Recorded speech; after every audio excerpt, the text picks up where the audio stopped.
ঘুরে আসছে নাকি? গুণধারা কাকে বলে?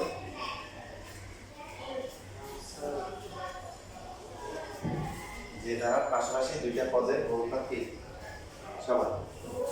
যেমন আমরা একটা ধারা লিখলাম, সাপোজ 2 + 6 + 18 + 54 প্লাস হচ্ছে কত 162। তো ধারা হিসাব করে আমরা ধারা এখানে কয়টা? দুইটা। এটা সমান্তরাল, আর একটা হচ্ছে কি গুণ। তো এটা সমান্তরাল ধারা হবে। সমান্তরাল মানে পার্থক্য সমান। সেই ক্ষেত্রে দ্বিতীয় অপশন হচ্ছে কি আমরা ভাগ করে দেব। তো ভাগ করলে কি হবে? সবাইকে যে দ্বিতীয় পদ যেটা, হ্যাঁ 3 জন, 6/2 ইকুয়াল টু হচ্ছে 3, 18/6 ইকুয়াল টু হচ্ছে 3, 54/18 equal to 3, 162 divided by 54 equal to 3। সবগুলোই সমান হতে হবে। যদি একটা যদি এলোমেলো পায় তাহলে কিন্তু আর এটা গ্রুপ দেওয়া হবে। তাহলে এখানে এই যে প্রথম যে পদটা আছে, প্রথম পদকে ধরা হয় এ কত? এ হচ্ছে এখানে 2, আর বাকি যেটা আসছে এটাকে বলা হয় কি সাধারণ অনুপাত। কি দিয়ে প্রকাশ করা হয়? আর দিয়ে প্রকাশ করা হয়। তো আর হচ্ছে কত? 3, আর হচ্ছে 3। এখন এই ধারার সাধারণ পদ কত? কোন ধারার সাধারণ পদ? সাধারণ পদ আমরা বের করার জন্য সূত্র অ্যাপ্লাই করব। এটা হচ্ছে এ কত বলছো? এ আর এন -1 এ আসলে পার্ট নাইসেন। গুড। দেখো যে আমরা একটু বেসিক রিভিউ করি। 6 কে কি 2 * 3 লেখা যায়? তো এ আর 3 হচ্ছে আর। তৃতীয় যে পদ আছে সেটাকে লেখা যায় কত? এটা হচ্ছে 18। 2 * 3 স্কয়ার লেখা যাবে? Yes sir. তাহলে হচ্ছে এ আর স্কয়ার। চতুর্থ পদ 54, 2 * 3 হবে 27 তো এ রুট হচ্ছে হলো এ আর এটা হচ্ছে কি কিউ আর কিউ। পঞ্চম যে পদ আছে সেটা হচ্ছে কত? 162, যেটা 3 এর পাওয়ার 4 লেখা যাবে। 81 আসে 81 কে দিয়ে গুণ করলে 162, তাহলে আসছে কত? এর টু পাওয়ার 4। তো এখন এটা যদি সাধারণ সূত্র বের করি যে এত পদ বের করা, সাধারণ সূত্র কেন? কারণ আমাদের যদি বলে 500 নম্বর পদ বের করতে হবে, তা আমরা কি এইভাবে সিরি গুণে গুণে আগাবো নাকি? সেটা আমাদের অনেক কঠিন কাজ। গুণে গুণে আগাবো, সেক্ষেত্রে আমরা সাধারণ সূত্র বের করবো। তাই এত পদটা কত হবে? এই প্রত্যেকটা পদে কিন্তু এ আছে না? আচ্ছা, তাহলে এ থাকবে। আর এর পাওয়ার কত? এন আর পাওয়ার হচ্ছে যখন 5 আবার কত তখন কত? 4, 4 নম্বরে কত? 3, 3 নম্বরে 2, 2 নম্বরে 1, তাহলে n নম্বরে কি হবে? কম হবে, a r to power n minus. ঠিক আছে? তাহলে ধারাটা কেমন হবে? এটা কোন ধারা কেমন হবে? প্রথম পদ হচ্ছে a, দ্বিতীয় পদ কত? a আর তৃতীয় পদ a আর স্কয়ার, চতুর্থ পদ কত? a আর এইভাবে আমরা লিখলে n সংখ্যক পদ যদি লিখি তাহলে প্রথমে চতুর্থ পদের সমষ্টি a আর কত পাওয়ার কি n মাইনাস n মাইনাস 1 পর্যন্ত। ঠিক আছে, লেখ।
সমস্যা এটা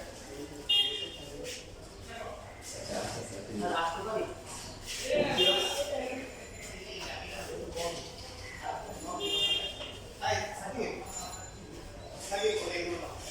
হ্যাঁ টাকা টাকা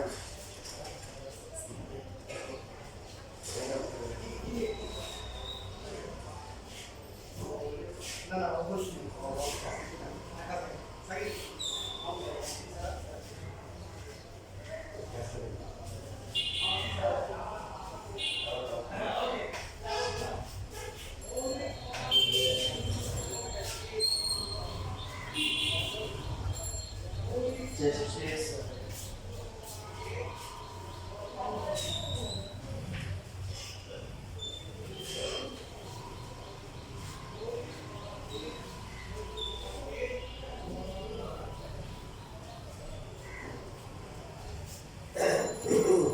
তাহলে গুণত্ব দ্বারা প্রথম এক সংখ্যক পদের সমষ্টি হচ্ছে এরকম তাই না? দেখো এই সমষ্টি বের করার জন্য উভয় পক্ষকে আর দিয়ে গুণ করা হয় কি দিয়ে আর দিয়ে গুণ করলে প্রথমটা হয়ে যাবে কি Yeah. তারপরে এ আর স্কয়ার এরপরে a r cube a r to the power 4 সেটা কত হবে Yeah. And very good a r to the power n হবে একবার মানে যদি পাওয়ারটা একবার this is তো এখন যদি আমরা হচ্ছে এটাকে যদি এক নম্বর সমীকরণ দেখি এটাকে দ্বিতীয় সমীকরণ দেখি এবং এক থেকে দুই নম্বর সমীকরণ দিয়ে করলে কি হবে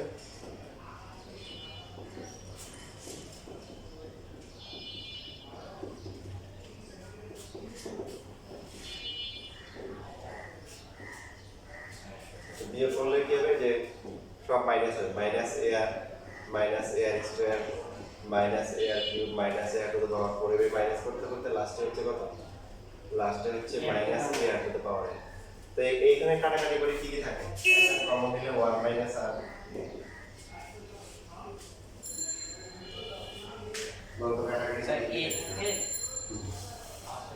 A and minus 1 minus A ঠিক আছে এখানে ঠিক বলছো কিছুটা হচ্ছে হলো যে হয় এ r to the power n তাহলে একটু ভালো করে খেয়াল করো যে আমরা গুণদ্বারার ক্ষেত্রে যেটা হয় যে যে কোনো একটা পদ তার পরটা যদি যায় তাহলে আর গুণ করি আর আগেরটাতে আসলে আর ভাগ করি তাই না আর বাড়বে আর কমবে তো এই যে এ r to the power n তার আগেরটা কত তাহলে এটা কিছুটা কাটাকাটি গেছে বাকি সব এখানে বাদ যায় না এ কারণ এ আর হয়ে গেছে আর বাকি হচ্ছে এ r to the power n - 1 টা এ r to the power n হচ্ছে এটা কাটাকাটি করার জন্য বাট এর আগে সবগুলো বাদ যাবে না বাদে ঢুকছে এই জন্য তাহলে এই সূত্র এখান থেকে আসে এই কমন নেওয়ার পরে কত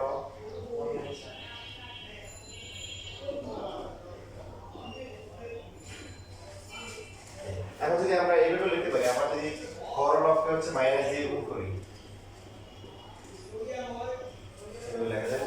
অনেকে যে কাজটা করে যে আর ভ্যালু 1 থেকে ছোট হলে এটা করে আর 1 থেকে বড় হলে এটা করে এটা জরুরি না মানে এটা করলে হবে ঘুরিতে রেজাল্ট সেম হবে ওরা করে কেন যে আর ভ্যালু 1 থেকে 10 হলে এখানে মাইনাস আসবে না আর এটা আর 1 ভ্যালু আসবে না এখানে মাইনাস আসবে না বাট মাইনাস আসলে প্লাস আসলে এটা ম্যাটার করে না ফর্মুলা একটা করলে হবে ঘুরিতে ক্যালকুলেশন বা রেজাল্ট সেম হবে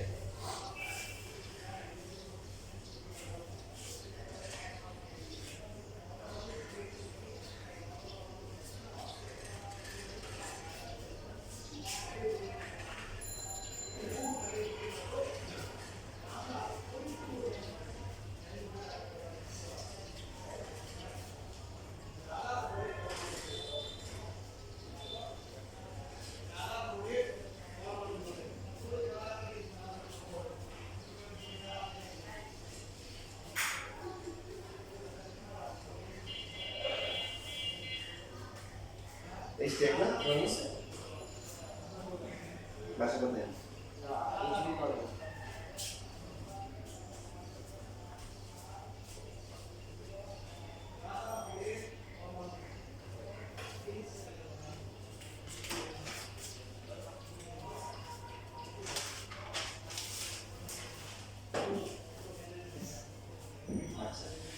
তাহলে আমরা কি শিখলাম যে যদি একটা কি ধারা দেওয়া থাকে সে ধারাটা গুণ দ্বারা হয়, তার প্রথম পদ যদি জানা থাকে, সাধারণ পদ জানা থাকে, জানা থাকে একটা ধারা দেওয়া থাকলে এ এবং আর মান আমরা জানি, তাহলে পদ সংখ্যা যদি বলে দেয় 10টা 20টা, তাহলে আমরা সমষ্টি বের করতে পারি। তো এখানে একটা শব্দ ইউজ করা, সেটা হচ্ছে অসমিতক সমষ্টি। কি সমষ্টি?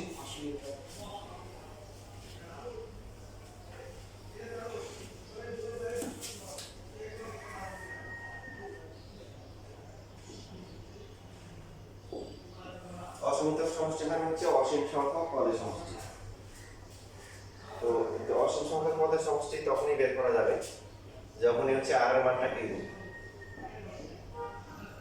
আর এর মানটা -1 থেকে +1 এর মধ্যে হবে।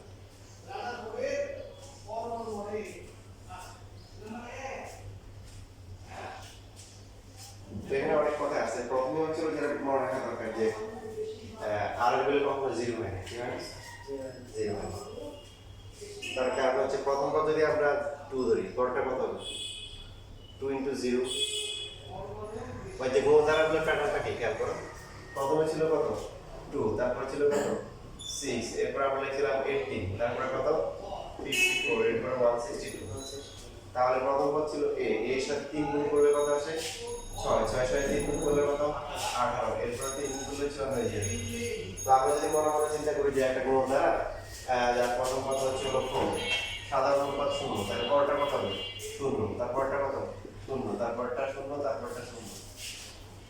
তো এখানে দ্বিতীয় পদকে প্রথম পদ দিয়ে ভাগ করলে কত? 0 হয়। তৃতীয় পদকে দ্বিতীয় পদ দিয়ে ভাগ করলে কত? কত হয়? দ্বিতীয় পদকে প্রথম পদ দিয়ে ভাগ করলে 0 হয়। আর তৃতীয় পদকে দ্বিতীয় পদ দিয়ে ভাগ করলে কত? 0 হয়। এই ইরর হয় না? হ্যাঁ, এরর, অনির্ণীয়। এটা কি বলে? অনির্ণীয়। কেন অনির্ণীয় বলে জানো? 0/0 করে অনির্ণীয় কেন? মানে যে কোনো সংখ্যাকে, নরমালি যে কোনো সংখ্যাকে তুমি যদি হচ্ছে হলো 0 দিয়ে ভাগ করো, এক্সেপ্ট 0, উপরে 0 বাদে, তো সেটাকে লেখে হচ্ছে অসংখ্যায়িত। এখন কেন অসংখ্যায়িত লেখে দেখো, বিষয়টা অনেক সহজ, কিন্তু মানে অনেকে না জানার কারণে জানা না। তো আমরা গণিতে সবচেয়ে একটা ভালো দিক হচ্ছে কি, না পারলেই কি ধরি অথবা মনে করি। তা আমরা ধরে নিলাম, ধরার পরে কি লিখতে পারি? 0 × x = 6 লিখতে পারি না? আমরা এই মানটা জানি না, এই জন্য এটাকে আমরা x ধরলাম।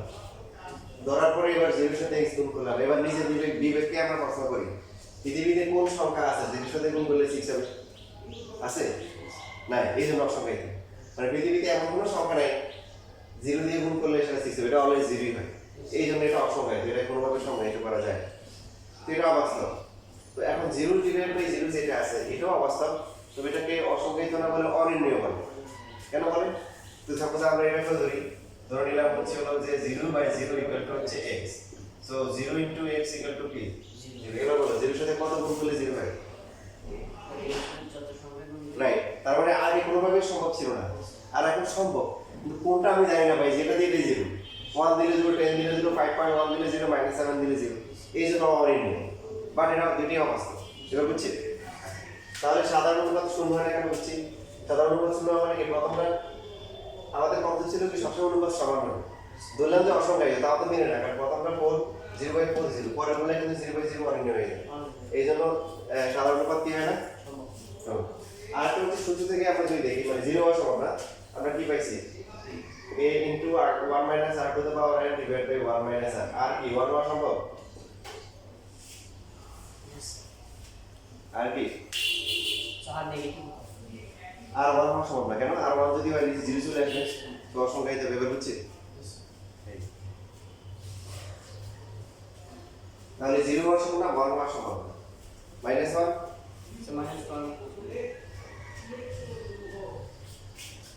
-1 হওয়া সম্ভব। -1 হতে পারে, সমস্যা নেই। লিখবে একটা।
শেষ লেখা।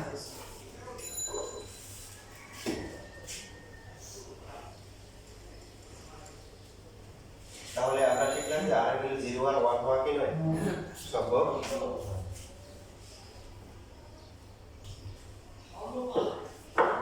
ওয়ান না হওয়ার একটা কারণ আছে। আমরা যদি একটা ধারা যদি এভাবে লিখি যে suppose 1 plus 1 plus 1 plus 1 plus 1 plus 0,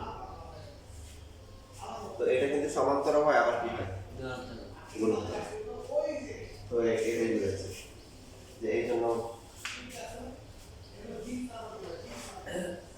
আমরা 1 নেই, তাই মাইনাস 1 হতে পারে। আচ্ছা, সেটা ইম্পর্টেন্ট কথা। কিছু কিছু বিষয় আছে যেমন এগুলা হচ্ছে কথার কথা, বাট বাস্তবে এগুলা কি মানে অস্তিত্ব যদি আমরা চিন্তা করি তো বিষয়টা হাস্যকর হবে। মনে করো কোনো একজন কক্সবাজারে ঘুরতে গেল, ঘুরতে যাওয়ার পরে তোমার এক ফ্রেন্ড বললো যে জানো যে ইশতিয়াক আমি তো একটা সাংঘাতিক কাজ করে ফেলছি। বলে কি করছো? বললো যে আমি তো হচ্ছে বঙ্গোপসাগরে পানি কমাই ফেলছি, দেখো এক বোতল পানি নিয়ে এসছে এক বোতল পানি নিয়ে এসছে বঙ্গোপসাগর থেকে, নিয়ে এসে বলতেছে আমি বঙ্গোপসাগরে পানি কমাই ফেলছি। তো আপনি কিন্তু ঠিক পানি কিছু কমাই আসছে, কিন্তু তার এই ব্যাপারটা কি হাস্যকর। কারণ বঙ্গোপসাগরে যে পরিমাণ পানি আছে তারা এক বোতলে কিছু হয় না। ঠিক সেম ভাবে হচ্ছে হলো যে তুমি মনে করো পদ্মা সেতু ঘুরতে গেলাম, হ্যাঁ ঘুরে ঘুরে খাবে আচ্ছা মনে করো যে গাড়ি করে পানি খেয়েছে, পানি খেয়ে বোতলে একটু পানি ছিল, পানি সব বোতলটা ফেলে দিলে পদ্মা নদী। আর গিয়ে ঢাকা এসে বললো জানো কি হয়েছে, পদ্মা নদীতে আমার শেয়ার আছে। আমার কি আছে? শেয়ার আছে। কথা কিন্তু ঠিক, ও কিছু পানি পদ্মা নদী দিয়েছে, কিন্তু পদ্মা নদীতে যে পরিমাণ পানি আছে না পানিটা কি সেটা খুবই নগণ্য, খুবই নগণ্য।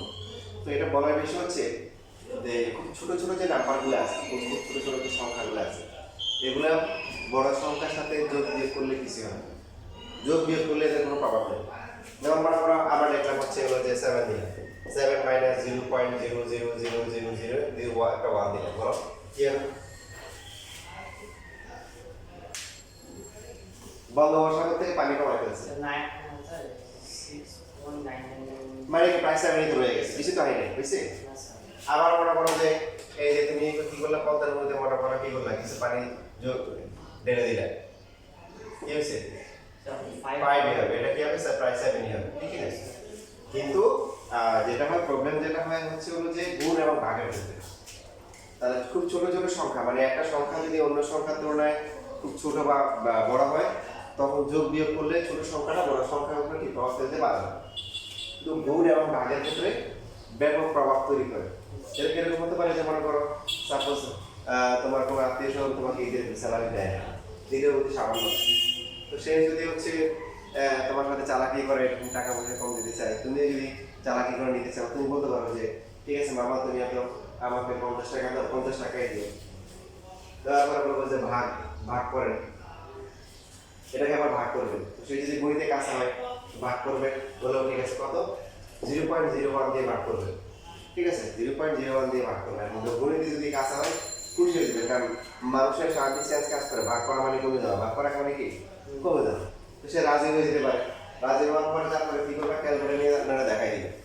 আর কোনো লোক ঠিক করে রাখবে ভিডিও করার জন্য, কারণ উনি আবার কোনো যে অস্বীকার দেবে সমস্যা, কথা বুঝছে? তো বলতে ভাগ করা তো 50 টাকা দিয়ে 0.01 দিয়ে ভাগ করলে কথা হবে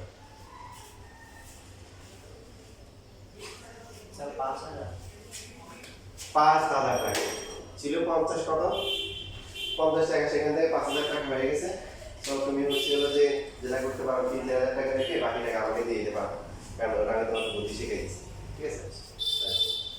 এবার তুমি মনে করো যে এক সময় বাবা খালু হয়ে গেছে এরকম, এখন বড়রা আসছে তোমার পিচিরে আসছে তোমার টাকা চাওয়ার জন্য, বলে যে আমাদেরকে দিতে হবে কত 4,000 টাকা দিতে হবে। তুমি তখন ইচ্ছা মতো কমাই নিবে, বললো যে 4,000 তোমাদের গুণ, যেমন ছোট বাচ্চারা যদি ম্যাথ পেরেছি ওরা কাছে থাকে তাহলে গুণ শুনলে তো খুশি হয়ে যাবে, বলবা যে হচ্ছে মনে করো পয়েন্ট ওদেরকে 2 দিলে, কত দিলে পয়েন্ট, তাহলে কত হয়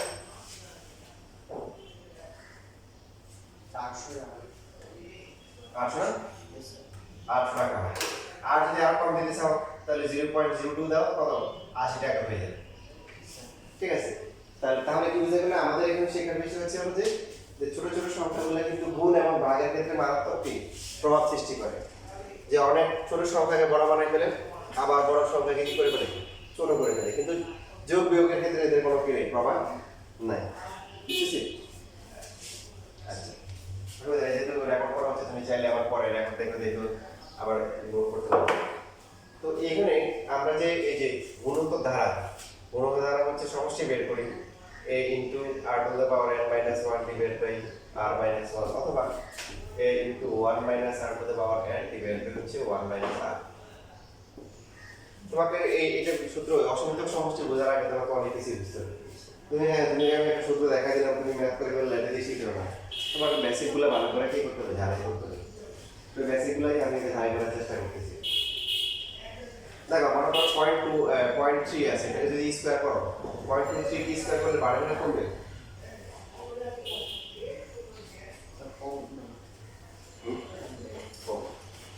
বাট 3 কি স্কয়ার করলে কত?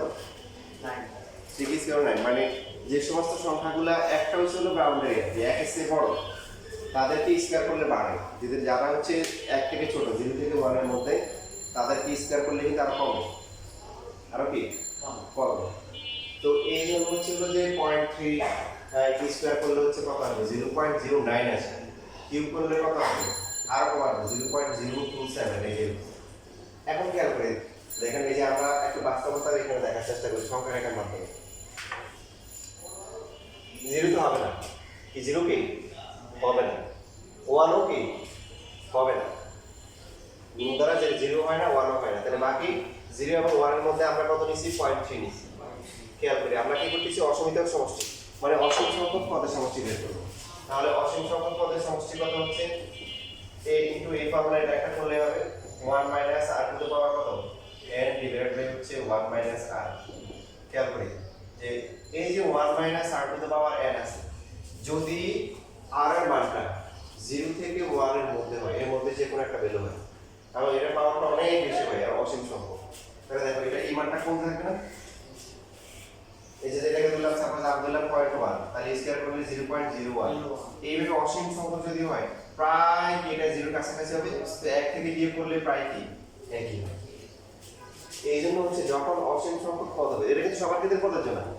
যেমন আমরা যদি এখানে r পরিবর্তে 2 বসাই, তাহলে কিন্তু 2 বসলে কিন্তু n এর পাওয়ার বাড়লে আর r টু দ্য পাওয়ার বাড়বে, এটাকে 1 লেখা যাবে না, শুধু 0 থেকে 1 এর মধ্যে। তো এটা প্রায় কত হবে? 1 লেখা যাবে এই 0। তাহলে এই মানটা হচ্ছে 1 a divide by 1 minus r। তো এখন এই কন্ডিশনটা আর কোন কোন শর্তে খাটবে, তো সেটা আমরা দেখার চেষ্টা করি। এই দিকে যদি আসি, এই যে 0 থেকে -1 এর মধ্যে কত হবে? আমরা -0.2 দিলাম, তো স্কয়ার করলে কত হবে? 0.304। কিউব করলে কত হবে?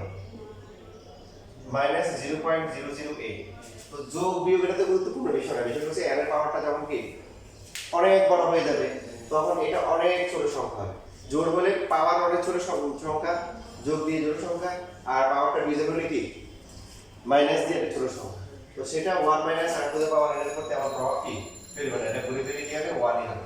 এই জন্য অসীমিত সমষ্টি কত হবে? a ডিভাইড বাই কত 1 মাইনাস r। বুঝছেন? আবার যদি আমরা এই যে -1 এই দিকে চলে আসি, -1 এর বাইরে আসি, তখন আবার থাকবে না, কারণ -1 এর বাইরে যে নাম্বারগুলো আছে যেমন -2, তো -2 কি স্কয়ার করলে কত হবে? -2 কি স্কয়ার করলে হচ্ছে 4 হবে। -2 কি কিউব করলে কত হবে? -8 হবে। So 1 minus r to the power n, এটা কি প্রায় 1 এর কাছাকাছি হবে? না, হবে না। এটা যদি ওই যে 4 বললে 5 হবে, এটা -8 বললে কত? -7 হবে। মান এর মান যদি বাড়ে তখন 1 minus r to the power n টা কি অনেক বড় হবে। তো সেই ক্ষেত্রে আমাদেরকে বলে দিতে হবে ভাই পদ সংখ্যা কয়টা পদের সমষ্টি বের করব। তাহলে 0 থেকে, তাহলে আমাদের জন্য লিমিট হচ্ছে 0। এই যে 0 থেকে হচ্ছে হলো +1 আর 0 থেকে -1, 1 নেওয়া যাবে না, 0 নেওয়া যাবে না, এখন -1 নেওয়া যাবে না। এখন প্রশ্ন হতে পারে যে -1টা কি দোষ করবে? -1 গুণোত্তর ধারার ক্ষেত্রে প্রযোজ্য, কিন্তু অসীম সংখ্যক পদের সমষ্টি বা অসীমিত সমষ্টির ক্ষেত্রে প্রযোজ্য না। কেন? আমরা দেখি যে Sn হচ্ছে a 1 আমরা ধরলাম যে -1 ধরলাম, ডিভাইড বাই আসছে কত? 1 -1। সো a ডিভাইড বাই কত? 2 না? আচ্ছা, এখন n যদি জোড় সংখ্যা হয় তাহলে কি হবে? 1 এটা +1 হবে, সো এটা 0 হবে। n জোড় হলে Sn হচ্ছে 0, আর n বিজোড় হলে কি হবে? 1 হবে। বিজোড় হলে হচ্ছে হলো কত মানে a হবে কত হবে ইয়ে a হবে তাহলে এখানে তো সমষ্টি ফিক্স থাকতেছে না যে তারপরে এই জন্য -1 ও কি অসীমিত সমষ্টির ক্ষেত্রে -1 ও নেওয়া হয় না কারণ অসীমিত সমষ্টি মানে অসীম সংখ্যক পদ যোগ করে একটা নির্দিষ্ট মান হবে তো এখানে হচ্ছে হলো যে মানটা অত 0 হবে না হলে কি a হবে প্রথম পদ হবে তো সেটা আমরা জানি না ফিক্স না এজন্য -1 ও নেওয়া হয় না সো অসীমিত সমষ্টি কখন পাওয়া যাবে যখন হচ্ছে r এর ভ্যালু কি r এর ভ্যালু -1 থেকে কি +1 এর মধ্যে হবে তবে খেয়াল রাখতে হবে এর মাঝখানেও 0 কি বাদ যাবে 0টা কি হবে না তাহলে ক্লিয়ার না ক্লিয়ার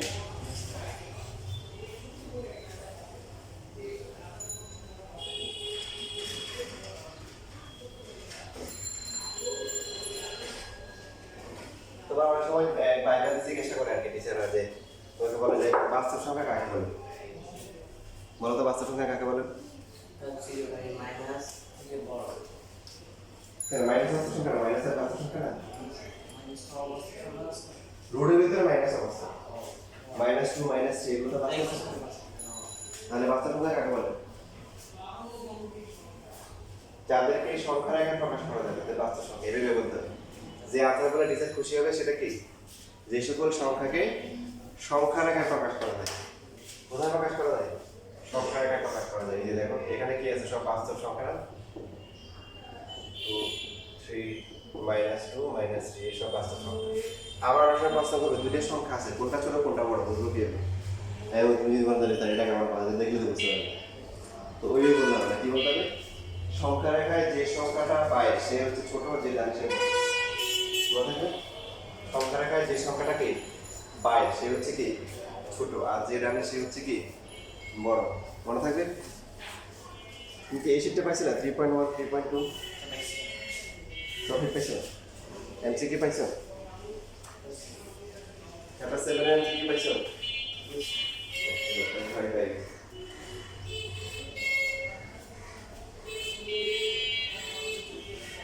এখানে একটা ইম্পর্টেন্ট একটা বিষয় ছিল যেমন হচ্ছে যে তোমার আমি যেটা গল্পটা শুনছিলাম এরকম সেটা হচ্ছে যে দাবা খেলা যখন আবিষ্কৃত হয়েছে তো তখন দাবা খেলার রাজা অনেক খুশি হয়েছিল নর্মালি খেলা যায় বা না যায় সেটা ভিন্ন কথা বাট খেলার যে প্যাটার্ন খেলতে হতো যে কিছু কোনাকুনি চলে যায় কিছু আড়াই ঘর যায় হ্যাঁ কিছু এক ঘর 15 এক ঘর 5 2 ঘর যেতে পারে ডিপেন্ডিং অন সিচুয়েশন ঠিক আছে তারপর মন্ত্রী তো সব দিকে যেতে পারে তারপর নৌকাগুলো কি পারপেন্ডিকুলার ডিরেকশনে যায় বাবাভাবে যায় তো রাজা হচ্ছে স্টার্ট থেকে এক ঘর যেতে পারে তো এই যে খেলার প্যাটার্ন দেখে রাজা খুবই পছন্দ হয়েছে তো যে খেলা বানাইছে তাকে বলছে তুমি কি পুরস্কার চাও বলো তোমাকে আমি অনেক পুরস্কার দেবো তুমি এত সুন্দর খেলা আবিষ্কার করছো কারণ যে সাহেবের দাবা খেলা বানাইছে সে কি এত কম দিকে জানা তো সে কি করলো রাজার সাথে আমার দাবা খেলা শুরু করে দিল বাট আউটসাইড দ্য বক্স মানে দাবার বোর্ডের বাইরে তো সে বললো এরকম যে আপনি আমাকে স্বর্ণমুদ্রা দিবেন মনে করেন প্রথমটাতে একটা দিবেন সেকেন্ডটাতে তার ডাবল দিবেন এরপরটাতে তার ডাবল দিবেন এরকম করে দিবেন দাবার ঘর কয়টা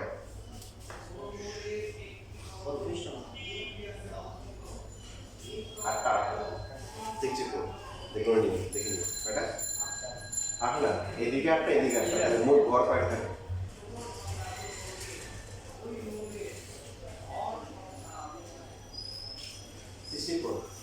আর একটা ছিল এদিকে আটটা এদিকে আটটা দেখে নিন তো রাজা ভাবলো যে ও আচ্ছা এটা আর কি কি এমন কঠিন কাজ দেখো তো sin equal to হচ্ছে a into r to the power n minus 1 divided by মানে কোয়াড্রেটটা কিরকম যে এরকম 1 2 3 4 5 6 7 8 এদিকে 1 2 3 4 5 6 7 8 তো এরকম করে করে আছে ও 64টা ঘর আছে তো উনি দাবি করছে যে আমাকে প্রথমটাতে মনে করেন সাপোজ একটা দিলেন একটা তো কম দেওয়া যায় না সেকেন্ডে দিবেন কয়টা দুইটা তারপরটা 4টা এরপরে কি 8টা এটা মিনিমাম ওনার দিবেন এরপরে শুরুটা এরকম করে দেখেন কোশ্চেন হচ্ছে যে রাজা কি তার চাহিদা পূরণ করতে পারছে কিনা নাকি এক চালে গেম খেয়ে গেছে আউটসাইড দ্য বক্স দাবা বোর্ডের বাইরে প্রথম চালে কি গেম খেয়ে গেছে কিনা চেক দিয়ে দিচ্ছে তাকে এখন কি একটু তাকে চেক দিচ্ছে এখন রাজা দেখি এক চালে হচ্ছিল ইয়ে করতে পারে এ হচ্ছে কত 1 না আর হচ্ছে কত বলো 61 আর n হচ্ছে কত 64 তো 2 টু দ্য পাওয়ার 64 মাইনাস 1 কত আসে ক্যালকুলেট করে দেখো